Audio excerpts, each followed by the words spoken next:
అలీ సాబ్ చెప్పిండు పాపం. షబ్బీర్ అలీ సాబ్ నిన్న నిజాయితీగా చెప్పిండు. ఏమన్నాడు?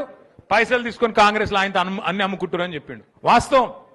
ఆ రోజు కోమటిరెడ్డి వెంకటరెడ్డి గారు చెప్పిండు 50 కోట్లకు పిసిసి అధ్యక్ష పదవి అమ్ముకున్నారని.